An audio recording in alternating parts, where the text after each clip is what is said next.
Well, that's houses. What's happening down on the farm? What's happening to who's buying our farms?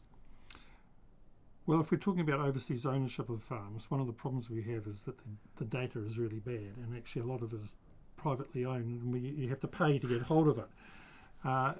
The best I can work out, when you look at the ownership of rural land, and I think you need to look at forestry as well as farming, because land moves between the two.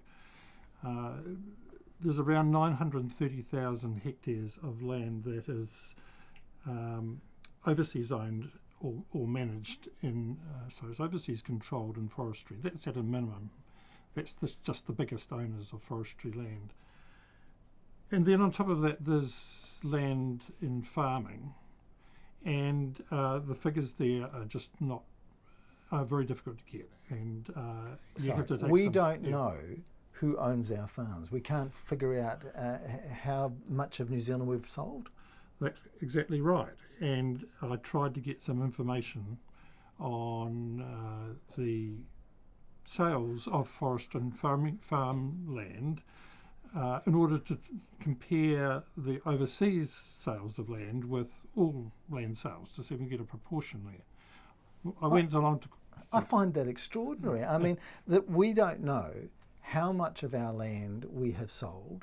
How can you make good decisions if you haven't got data? This is crazy stuff. The property, land, including both rural and residential land, is such an important part of our economy and our society, and yet the data around it is held in private hands, and they charge you to get hold of it.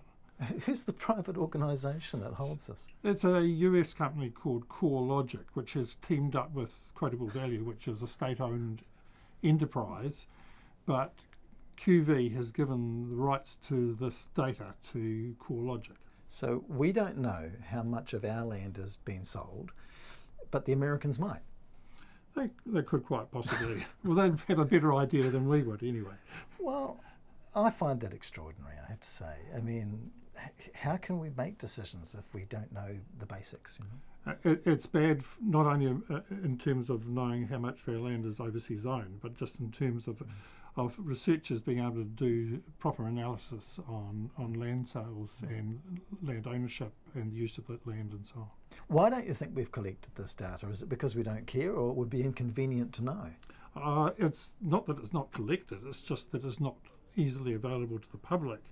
And I think that CoreLogic has made its money out of cornering the market for real estate data, and it's a very profitable line. Has the government done the data collection? Is it buying it off CoreLogic? Do we know if they know who's buying our land or not? Well, I presume they have to pay CoreLogic too, although who knows what deals they have with Quotable Value or LINZ. But certainly if you or I go along asking for this data, we could either go around every local authority in the country and probably miss some, or we have to go to CoreLogic and pay them. There's a real problem of transparency here, isn't it? I mean, don't we have the right to know? Absolutely. Look, just about every other important piece of information that you need for public policy, such as what are prices doing, what are wages doing, how fast is the economy growing. It's provided by Statistics New Zealand, free and available to people to use and to analyse. And yet this very vital piece of information about our land and property is in private hands. It's extraordinary. Absolutely extraordinary. It just went under the radar at some point, and nobody has really picked it up.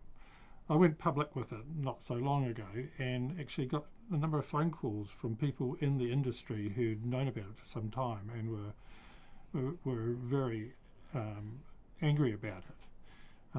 It's time somebody did something about it. In fact, as I've been doing research into this program, I'm amazed at how much we can't find out, how much we don't know. We don't know now, apparently, how much of our land and who owns our land. I've been looking into companies, and it's very difficult to find out who's the beneficiary of a holding company or a nominee company. It's I just find that extraordinary. Yeah, of course, there's lots of clever lawyers and accountants who spend their lives making this information as hard as possible to find.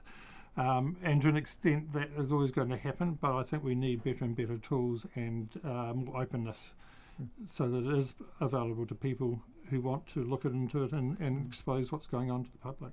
See, I think when we've just seen the business over the KiwiSaver and the unethical investment, we can only object to that because we can actually get the data. You can actually, it's hidden, you have to hunt for it on banking sites, but it's there. We should really have that about our housing and about our companies, don't you think? That's right, and part of it is also about actually recording this data when sales take place. So the overseas ownership data, for example, is not recorded on land titles and so on. So it's quite hard to get hold of, but these things should be public information and available for people to get the statistics on and look for patterns, look at trends that are happening. When I asked Linz about agricultural land, they said we don't keep records under 5 hectares. And we certainly don't keep records in any New Zealanders buying farms. So we don't have a comparison, do we? I mean, what worries me is that when farmers have to sell up because they can't make a living anymore, who's going to buy those farms? And will we know whether they're New Zealanders buying those farms or whether they're people from overseas?